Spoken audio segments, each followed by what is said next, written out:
right? When you're talking to your team, instead of saying, hey, can you get this done by the end of the week? You ask, hey, can you get this done by the end of the day? Because a lot of times when you're asking your team, like realistically, a lot of things can get done in a day. We assume somebody already has things planned or already has projects on their plate.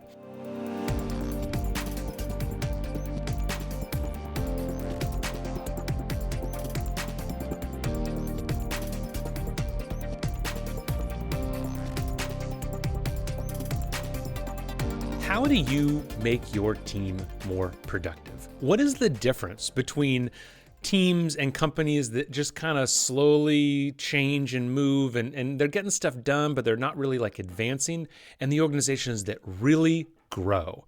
Today, I want to give every manager listening a simple technique that they can use. Heck, you could even use this as an individual contributor to make you more productive.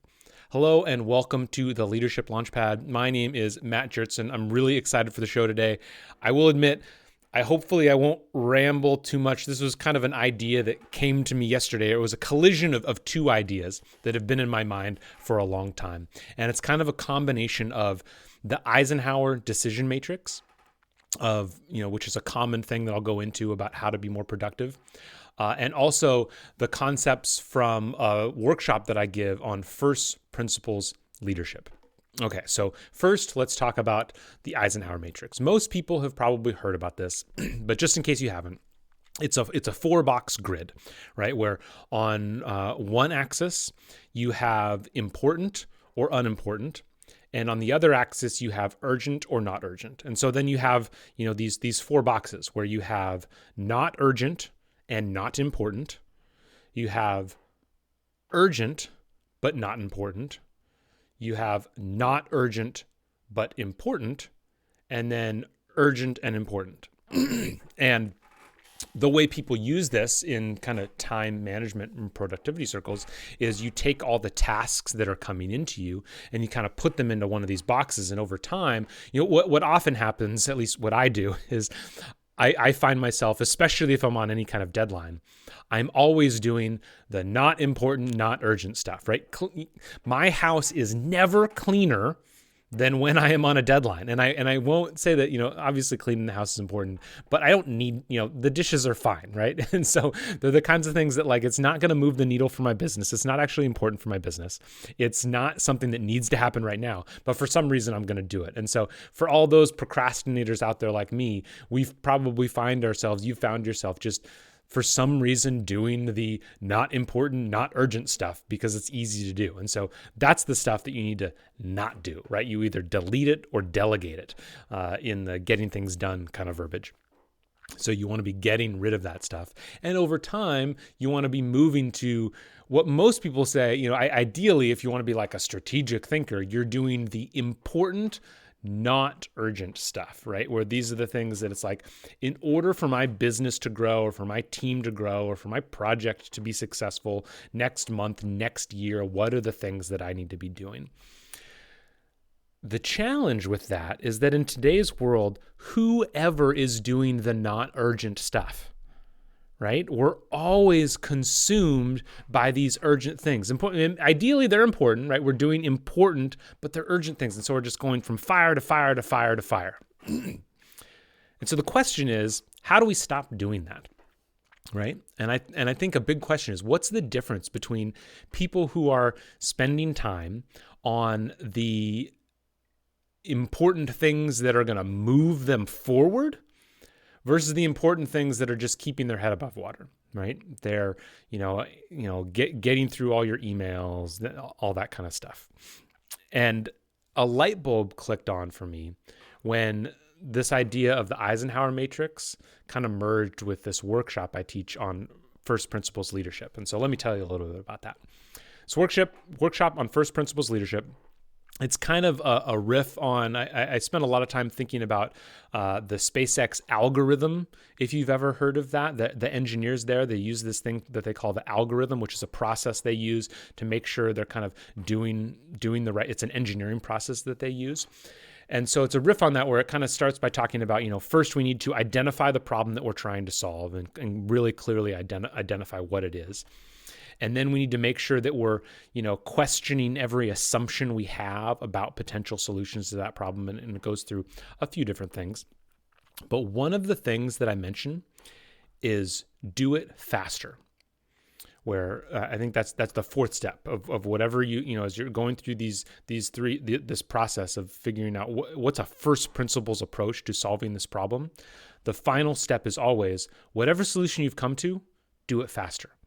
And in the space world, this has been coming up a lot. There was this great, a couple months ago, I think when this comes out, it'll be a couple months ago, there was NASA released kind of this like Mars architecture. And there was this great thread on X that was kind of like breaking it down of all the reasons that it was wrong. And a phrase that came out of that thread that I just love was slow is fake. If you're telling me that we're going to go to Mars in 2050, that's not true, right? Like you're being fake. Slow is fake.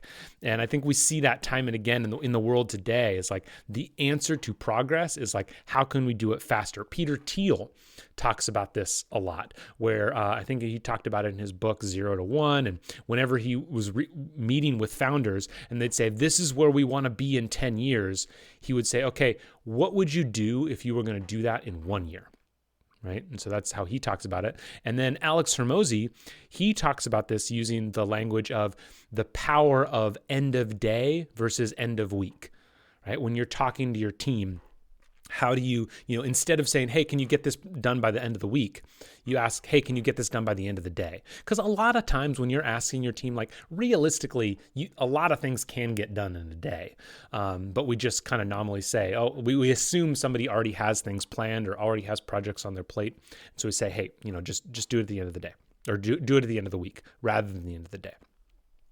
And so we have all these different things where it's like, SpaceX is talking about doing things faster. Peter Thiel is talking about doing things faster. Alex Hermosi is talking about doing things faster. And so these things merged in my mind, right? All this idea of doing things faster with the Eisenhower matrix. And the thing that clicked was, if our world basically necessitates that we stay in the important and urgent category as much as we can control what is urgent by giving ourselves tighter timelines, right? Like the important, not urgent is happening because we are saying, I'm going to get this. I'm giving myself Q1 to do this, right? Why are we saying Q1? If you have any ability to set timelines on a project, simply set them faster. Like that sounds really harsh, right? Like why would I do that? Why would I cause myself more work if the company or my boss or whoever is saying I have till the end of the week? Why would I not take that much time? And the answer is because you want to get things done.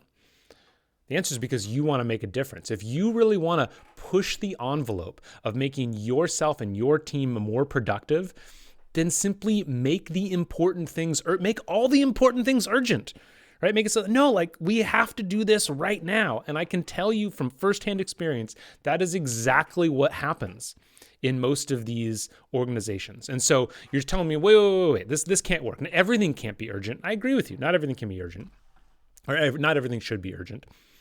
But the important things we should be making urgent, chances are you will be left with too many things to do. And so then two things happen.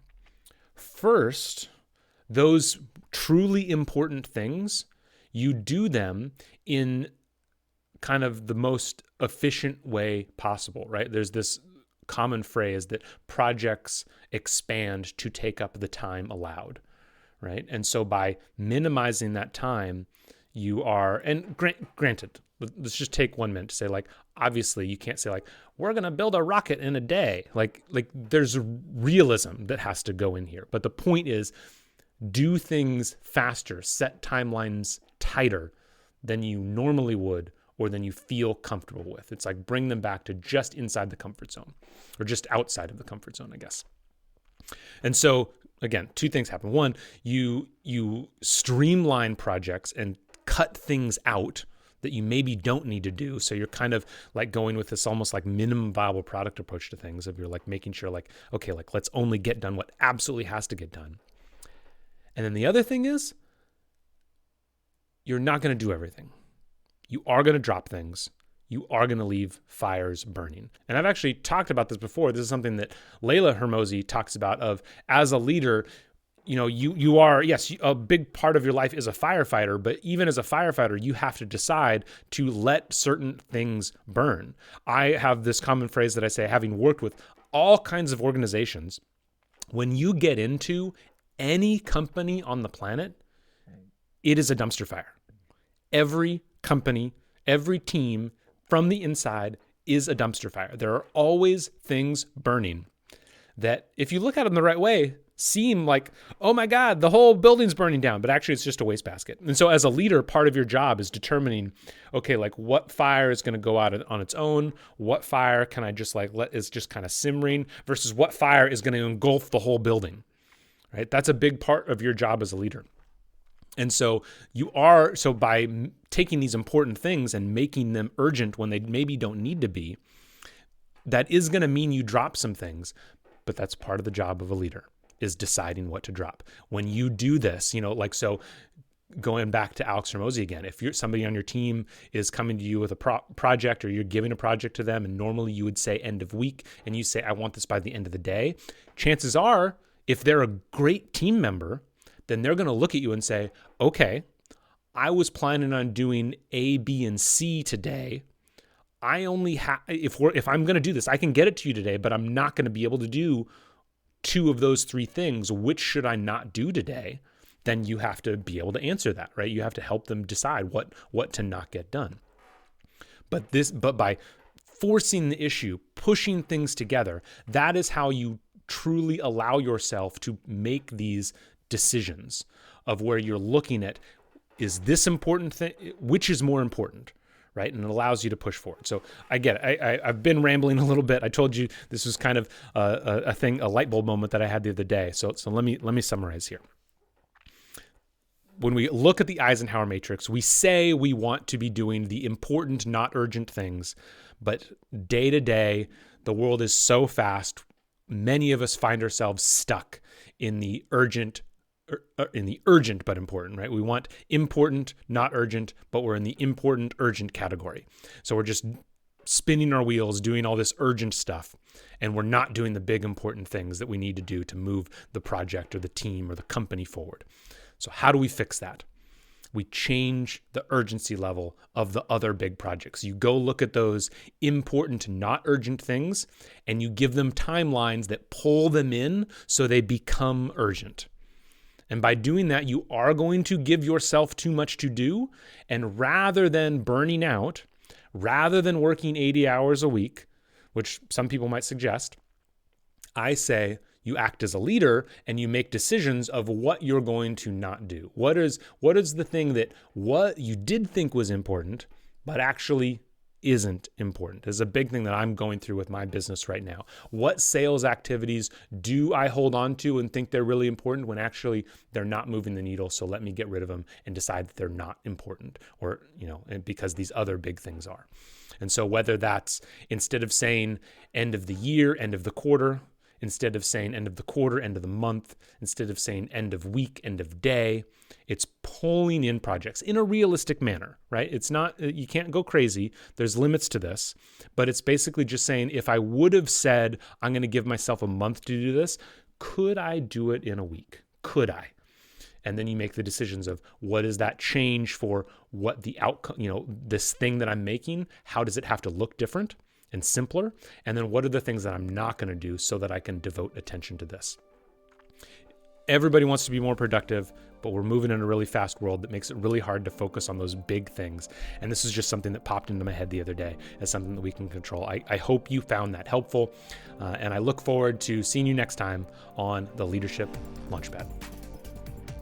Thank you so much for listening to today's show. If you are looking for help turning your organization's great engineers into great managers, me and my team at Better Everyday Studios would love to help. we deliver targeted and interactive training workshops that are designed to help build the 3 fundamental skills of any new manager: building trust, giving feedback, and setting goals. Reach out to me through matt@bettereverydaystudios.com so we can start making your organization better every day.